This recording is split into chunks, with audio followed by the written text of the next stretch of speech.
सकाळी 6ला सुरू केलं बाळा मी करमळ्याला. म्हणजे जे काम करतं ना त्याची त्याला द्या मुक्त होते. मला कळतंय ना आम्ही काही तर गोटे खेळायला आलोय. तुम्हाला आठवत असेल आपला लातूर आणि त्यावेळेसचा उपक्रम आताचा धाराशिव इथं भूकंप झाला होता. परत ती गावाच्या गावं परत आपण उभी केली. काही लोक आपल्याला सोडून गेली. आता निसर्गाच्या पुढे आपण काही करू शकत नाही.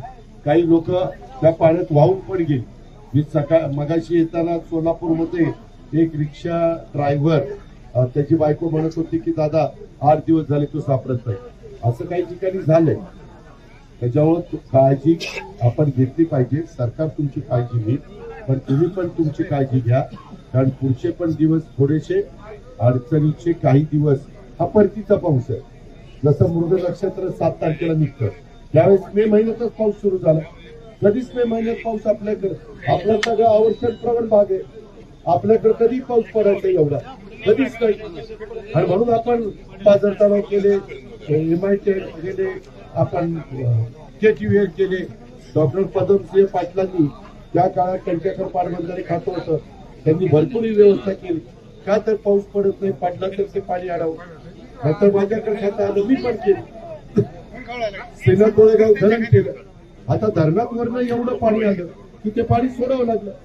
आता मला कोणीतरी सांगितलं इथल्या पुलावर 1,00,000 क्युसेक पेक्षा जास्त पाणी होतं.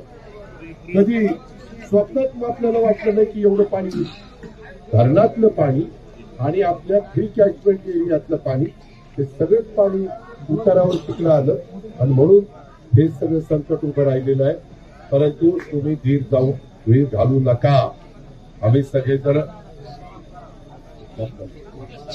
त्याला द्या मुख्यमंत्री.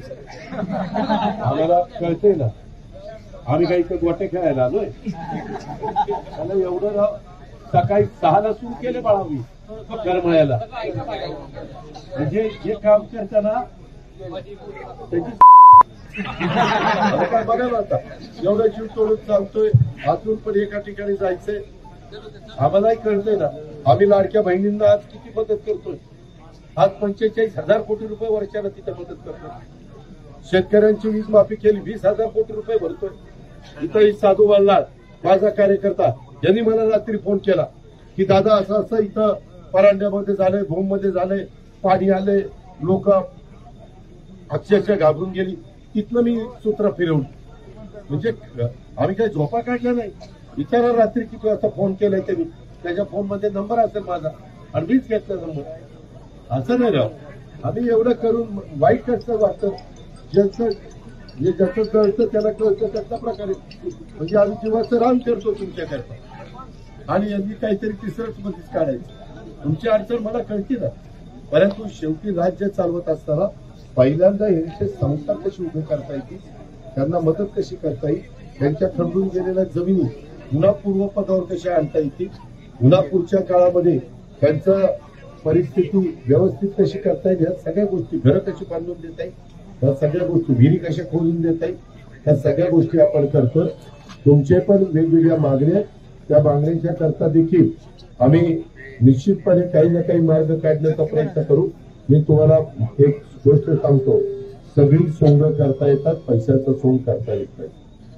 तुम्ही जसा तुमचा प्रपंच चालवत असताना एकंदरीत तुमचं महिन्याचं असणाऱ्या उत्पन्नामध्ये तुमचं घर चालवण्याचा प्रयत्न करतात, तसं आम्ही 13 कोटी जनतेचं कुटुंब चालवतोय, राज्य चालवतोय. आणि त्याच्यामुळं आम्ही मुख्यमंत्री, उपमुख्यमंत्री केंद्राची पण मदत घेणार आहे. कारण असं ज्यावेळेस संकट येतं त्यावेळेस जसं पंजाबला आणि हिमाचल प्रदेशला मदत झाली तसं केंद्र सरकार पण आपल्याला मदत करेलच. आम्ही ती मदत मिळवू आणि शिवाय आपलं राज्य सरकार या पद्धतीने आपण मार्ग काढू एवढी आपण लक्षात ठेवा.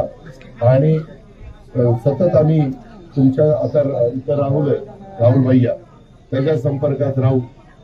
काही अडचणी असतील तर त्याला सांगा, इतर कोणाला सांगा. ह्याच्यात राजकारण आणायचं नाही. राजकारण जेव्हा निवडणुका येतील त्यावेळेस राजकारणाचं आपण सांगू.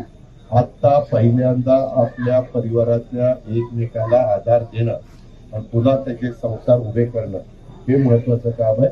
आणि ते आपण करू. त्याकरता आम्ही तुमच्या बरोबर आहे. धन्यवाद.